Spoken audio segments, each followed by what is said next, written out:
رقت عيناي شوقا ولطيبة ذرفت عشقا، فأتيت إلى حبيبي فاهدأ يا قلب ورفقا.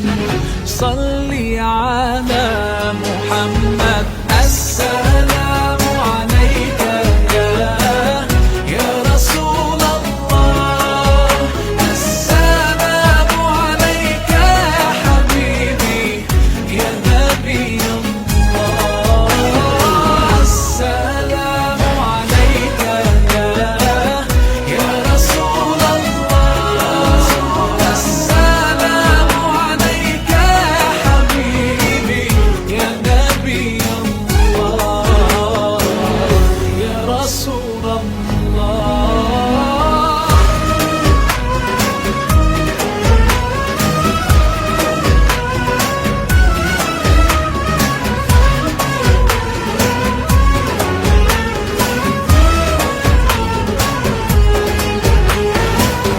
قلب بالحق تعلق وبغار حراء تألق، يبكي يسأل خالقه فأتاه الوحي فأشرق. اقرأ اقرأ يا محمد. السلام عليك يا رسول الله، السلام عليك يا حبيبي يا نبي الله، السلام عليك يا رسول الله، السلام عليك يا حبيبي يا نبي الله يا رسول الله.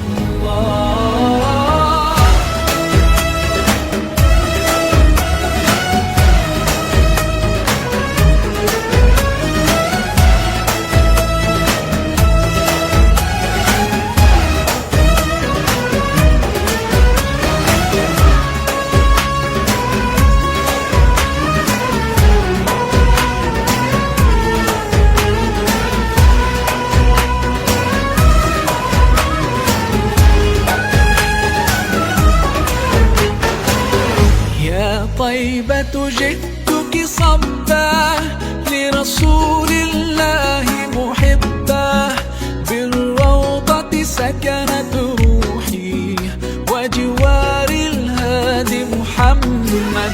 يا طيبة جئتك صبا لرسول الله محبا، بالروضة سكنت روحي وجوار الهادي محمد. السلام عليك يا رسول الله، السلام عليك يا حبيبي يا نبي الله، السلام عليك يا رسول الله، السلام عليك يا حبيبي يا نبي الله يا رسول الله.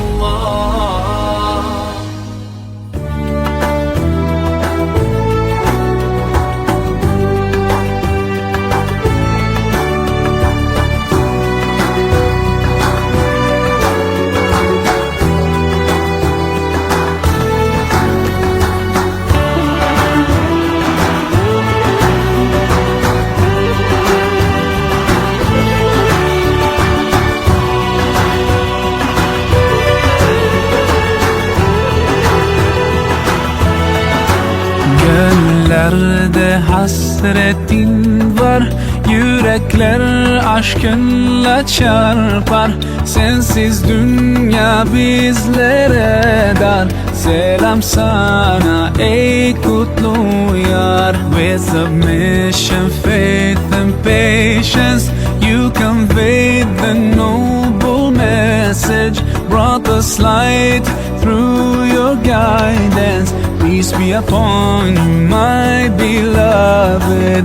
Ya Habibi, Ya Muhammad, Ya Nabi, سلام عليك يا رسول، سلام عليك يا حبيب، سلام عليك صلوات الله عليك يا نبي، سلام عليك يا رسول، سلام عليك يا حبيب، سلام عليك صلوات الله عليك.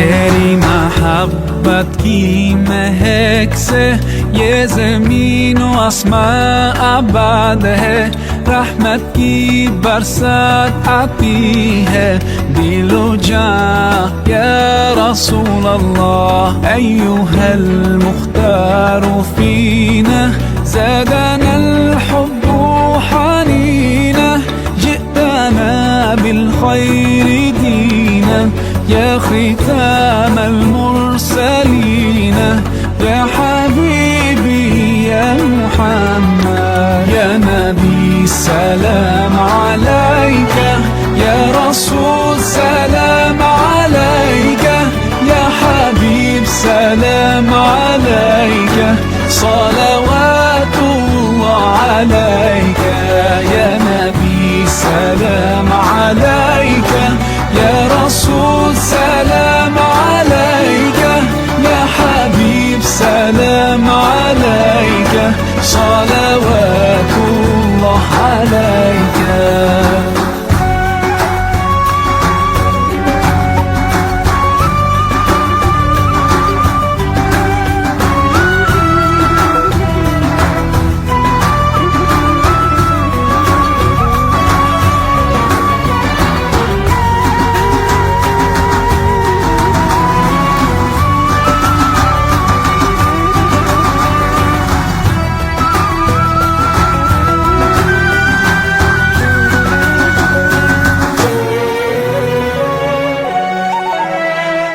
يا نبي سلام عليك يا رسول، سلام عليك يا حبيب، سلام عليك صلوات الله عليك يا نبي، سلام عليك يا رسول، سلام عليك يا حبيب، سلام عليك صلوات الله عليك يا نبي، سلام عليك يا رسول، سلام عليك يا حبيب، سلام عليك صلوات الله عليك يا نبي، سلام عليك يا رسول، سلام عليك يا حبيب، سلام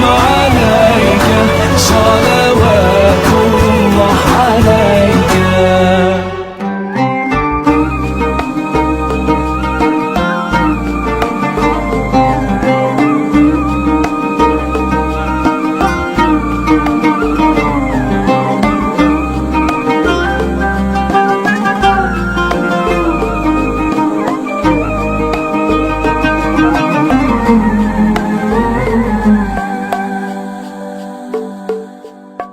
لو في يوم كان الحمل عليك تقيل وتايه لوحدك مش لاقي دليل، والهموم تخلي الليل طويل وترميك في غربة ومرارة وويل، مد ايديك تلقى دايما حواليك هو الله قبلك حاسس بيك. إن شاء الله إن شاء الله إن شاء الله حتلاقي الطريق. إن شاء الله إن شاء الله إن شاء الله حتلاقي الطريق.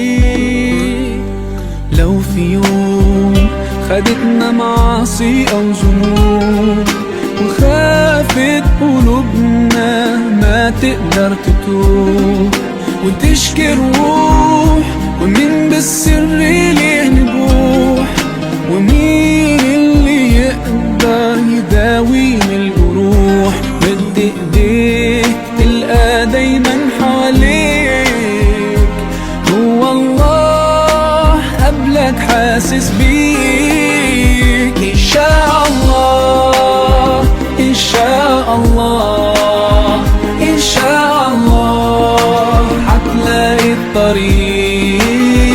إن شاء الله إن شاء الله إن شاء الله هتلاقي الطريق.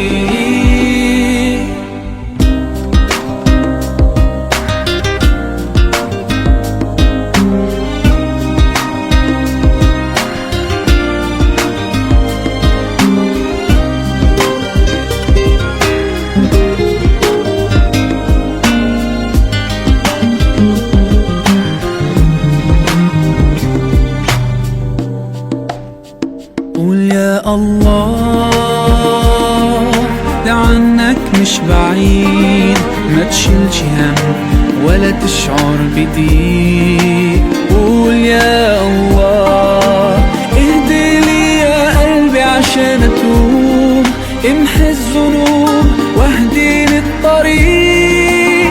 نور للطريق نور للطريق نور للطريق. إن شاء الله إن شاء الله إن شاء الله هتلاقي الطريق. إن شاء الله إن شاء الله إن شاء الله هتلاقي الطريق.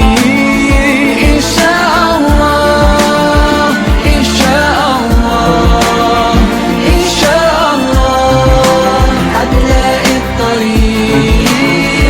إن شاء الله إن شاء الله إن شاء الله هتلاقي الطريق. إن شاء الله إن شاء الله إن شاء الله هتلاقي الطريق. إن شاء الله. رضيت بالله ربا وبالإسلام دينا، رضيت بالله ربا وبالإسلام دينا، وبمحمد صلى الله عليه وسلم سلم نبيا ورسولا.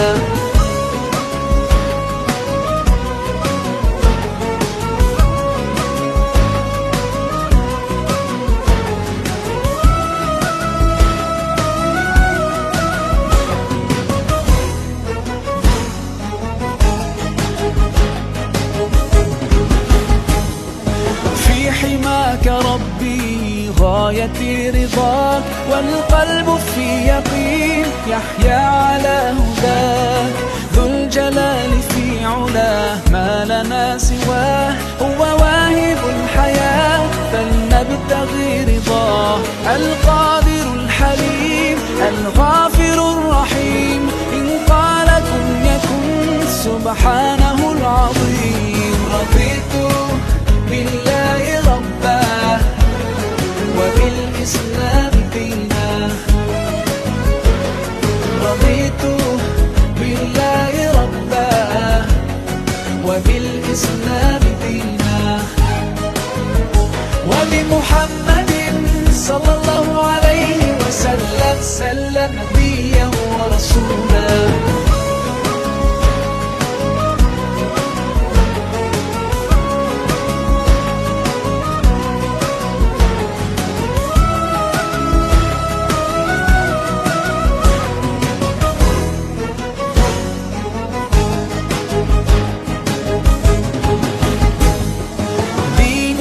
حياة ديننا عطاء، والكون من ضياء يستلهم الصفاء.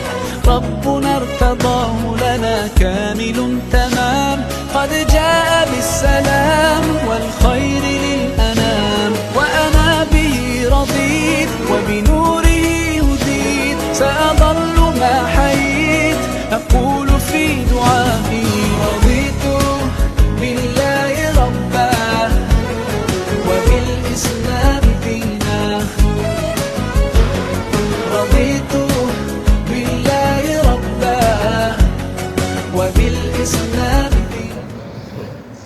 أعوذ بالله من الشيطان الرجيم فسبحان الله حين تمسون وحين تصبحون وله الحمد في السماوات والأرض وعشيا وحين تظهرون يخرج الحي من الميت ويخرج الميت من الحي ويحيي الأرض بعد موتها وكذلك تخرجون ومن آياته أن خلقكم من تراب ثم إذا أنتم بشر تنتشرون ومن آياته أن خلق لكم من أنفسكم أزواجا لتسكنوا إليها وجعل بينكم مودة ورحمة إن في ذلك لآيات لقوم يتفكرون.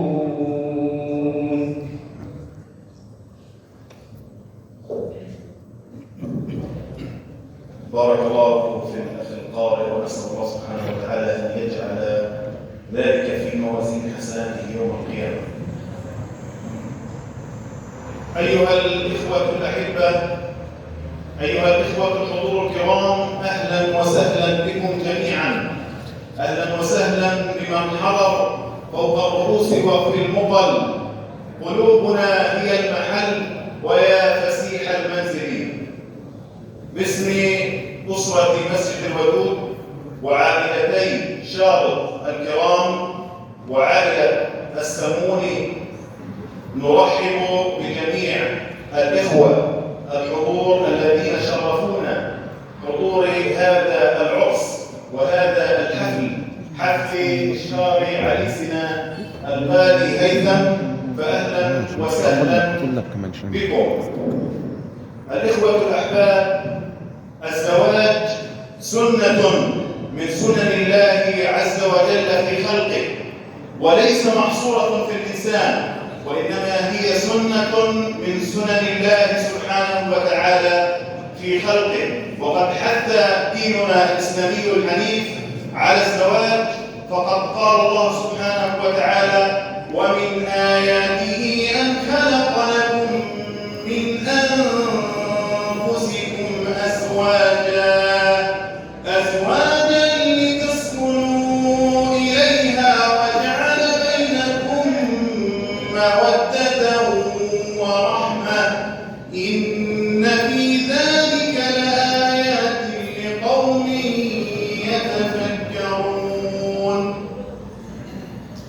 كما قال الله سبحانه وتعالى: يا أيها الناس إنا جعلناكم شعوبا وقبائل لتعارفوا. يا أيها الناس إنا خلقناكم شعوبا وقبائل لتعارفوا إن أكرمكم عند الله أتقاكم. كما رغب نبينا محمد صلى الله عليه وسلم قدوتنا وزعيمنا رغب بالزواج، فقال رسولنا صلى الله عليه وسلم: يا معشر الشباب، من استطاع منكم الباءة فليتزوج، ومن لم يستطع فعليه بالصوم فإنه له وجاء، أي وقاية وحفظ. نبقى الآن أيها الإخوة الكرام مع كلمة الإشار والشيخ الفاضل الشيخ أبو أسعد أبو زور، فليتفضل على بركة الله. أعوذ بالله من الشيطان الرجيم. بسم الله الرحمن الرحيم.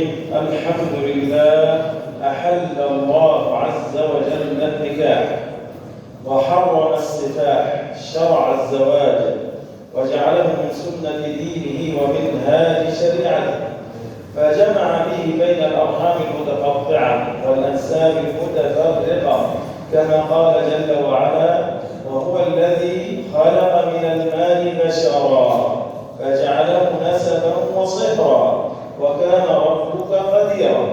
وأشهد أن لا إله إلا الله وحده لا شريك له، وأشهد أن محمدا عبده ورسوله هو خير الأزواج وخير الآباء لمن أراد الاستقامة في دينه ودنياه، ولمن أراد الله عز وجل وذكر الله كثيرا. وبعد الكرام، إن الزواج أمر الله عز وجل به في قرآنه فجعله آية تتلى إلى يوم القيامة.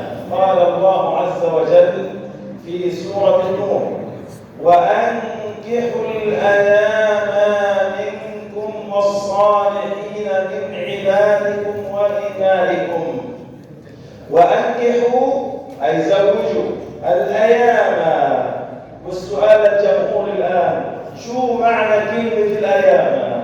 سمعناها كثير ومرت علينا كثير هذه الكلمة، لكن مين بيعرف ايش معنى كلمة الأيام؟ وأنكحوا الأيام ايش معناتها؟ طيب العالم جمع أيام. الله يفتح عليه. الأيام كما قال هنا جمع أيم، وهو غير المتزوجين سواء كان من الرجال أو النساء. ملوش زوج سواء امرأة أو رجل يسمى أيم. رجل أيم وامرأة أيم، يعني غير لو لا زوج لها أو لا زوج له. إذا الله سبحانه وتعالى أمرنا بذلك: وأنكحوا الأيام غير المتزوجين سواء كان من الرجال أو النساء، وأنكحوا الأيام منكم والصالحين من عبادكم وإمائكم إن يكونوا فقراء يغنيهم الله من فضله والله واسع عليم. إن يكونوا إيش؟ فقراء. إذا هنا في لفتة ثانية، إنه الله سبحانه وتعالى جعل الزواج سبب مباشر من أسباب الغنى للإنسان. ما نقولش الإنسان إذا بده يدفع فلوس بده يفقر، لا، بده يغنى. ليش يا أخواننا؟ لأن الله عز وجل قال ذلك. ودام ربنا قال ذلك، ربنا صادق ولا مش صادق؟ إذا الله صادق يا أخواننا. إن يكونوا فقراء يغنيهم الله من فضله. طيب، والحديث النبوي عن النبي صلى الله عليه وسلم قال في الحديث النبي صلى الله عليه وسلم: ثلاث حق على الله عز وجل أن يعينهم. من بين الثلاثة هذول ذكر النبي صلى الله عليه وسلم قال: الناكح يريد العفاف. إذن الزواج سبب من أسباب الغنى مباشر، وفي نفس الوقت الله سبحانه وتعالى وعد الذين يريدون الزواج بإيش؟ بالعون منه جل في علاه. إذا نقدم بقوة ولا نقدم بتخاذل؟ نقدم بقوة ونتوكل على الله، والله سبحانه وتعالى بيسر الأمور بإذن الله.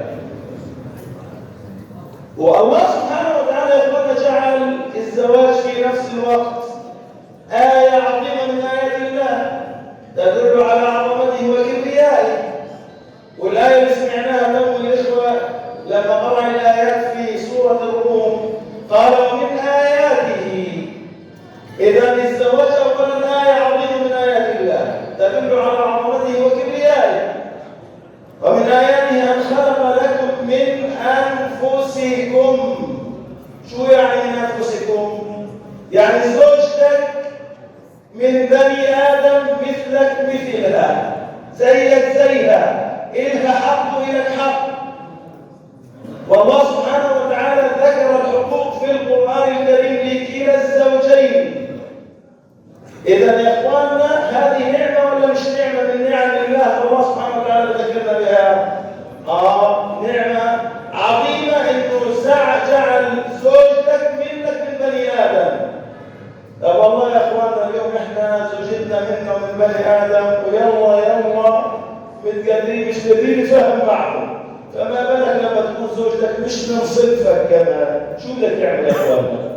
اذا يا اخواننا هذه نعمه عظيمه من نعم الله، انه ربنا جعل زوجتك من بني ادم، او النعمه ربنا بعدها عليها. ومن انفسكم من جعل لكم من انفسكم ازواجا، ايش يا رب؟ لتسكنوا اليها. اذا الزواج يا اخواننا نعمه ثانيه، نعمه السكن والهدوء والطمانينه في بيت الزوجيه، لتسكنوا اليها. والله يا اخواننا حياه الانسان بدون زوجه تبقى حياه ما لهاش طعم يا اخواننا. فلا يسكن الانسان ولا يطمئن الا ايش؟ ضمن الزواج والاسره الطيبه اللي فيها الهدوء والسكن والطمانينه، لتسكنوا اليها. طب نعمه ولا مش نعمه هذه؟ كذلك نعمه من نعم الله. طيب لتسكنوا اليها وجعل بينكم ايش؟ موده ورحمه كمان. الجد الزوج لما بيجي يخطب زوجته المخطوبه عمره شافها؟ عمره عرفها؟ طب سبحان الله، من حد ما يخطبها ويكتب الكتاب، بل ما قبل يكتب الكتاب الله سبحانه وتعالى بيضع المحبه في قلبه لهذه المخطوبه، والمخطوبه هذه اللي عمرها شافته ولا عرفها ولا قعد معها ولا قعد معه، بيضع حبه في قلبها. مين اللي وضع الحب في قلب الزوجين؟ اذا نعمه ولا مش نعمه يا اخواننا؟ لو لم تكن المحبه يا اخواننا بين الزوجين يصير تعايش بين الطرفين اصلا. المحبه هذه يا اخواننا لا يكتفى بها، ما يكفيش الموده فقط لحالها. الموده والمحبه هذا ايش بدها؟ لابد ان تقترن بالرحمه. الزوج يرحم على زوجه والزوجه ترحم على زوجها حتى يكون التكافل بين الطرفين. شايفين يا اخواننا؟ لابد ان نفكر في ايات الله سبحانه وتعالى. لما ربنا ذكر هذه الايات ما ذكرهاش بس مرور الكرام، وعقب الله سبحانه وتعالى في نهايه الايه كما بدا بها: ان في ذلك لآيات ليش؟ لقوم يتفكرون. فتفكروا عباد الله في آيات الله وعظمته ليكون أدعى للبعد عن معاصي الله. وأنت تبني بيتا موحدا في مجتمع مسلم يقول لا إله إلا الله، فإن أردت أن تسعى فلا بد أن تبني بيتك هذا اللي ربنا أنعم عليك فيه هذه النعم. تبدأ بإيش؟ بالفلوس ولا بالمعاصي ولا بالغنى ولا بالطبع؟ ربنا يا اخوانا ما حرمش الفرحه، لكن بالحدود ايش؟ المعقوله اللي ربنا شرعها. فاذا بدلنا شكر الله عز وجل بمعصيته فانتظروا النقم من الله عز وجل.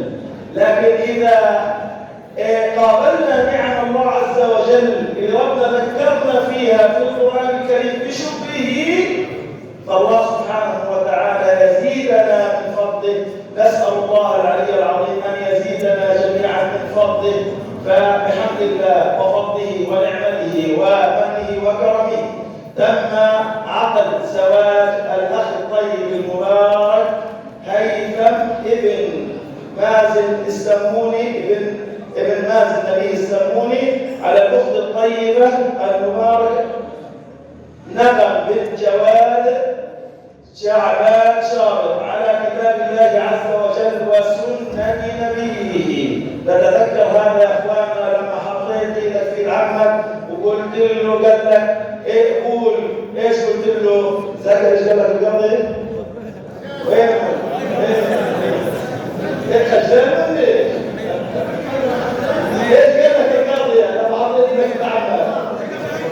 على كتاب الله وقال له انا كبير. فاتذكر هذا الكلام وهو بيعمل معاصي ولاد العرس تبعك، خليك تسال بالك والا بعدين يصير كلام ثاني. نسال الله ان يسعدكم في الدنيا والاخره. اللهم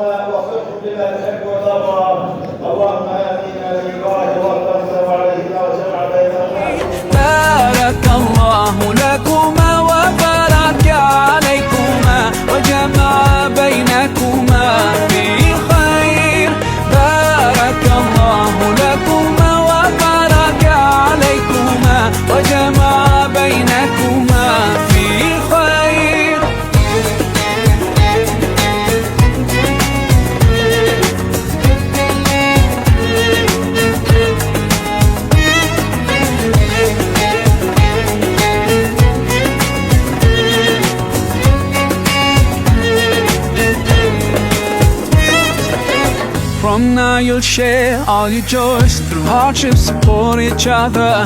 Together worshiping Allah, seeking His pleasure.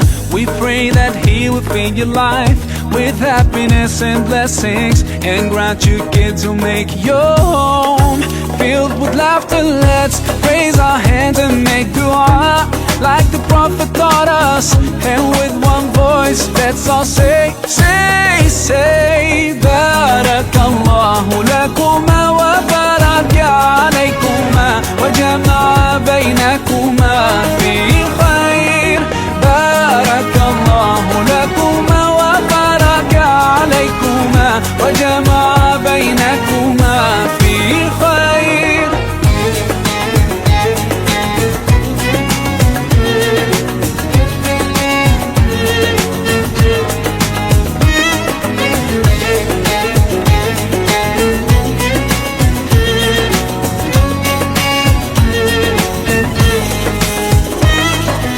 Barakallah, Barakallah, Barakallah, Barakallah, Barakallahu lakum wa lana, Barakallahu lakum wa lana. Allah barik lahuma, Allah أدم حبهما. الله صلي وسلم على رسول الله. الله تب علينا، الله ارضى عنا، الله اهد خطانا على سنة نبينا. Let's raise our hands and make dua like the Prophet taught us, and with one voice let's all say, say,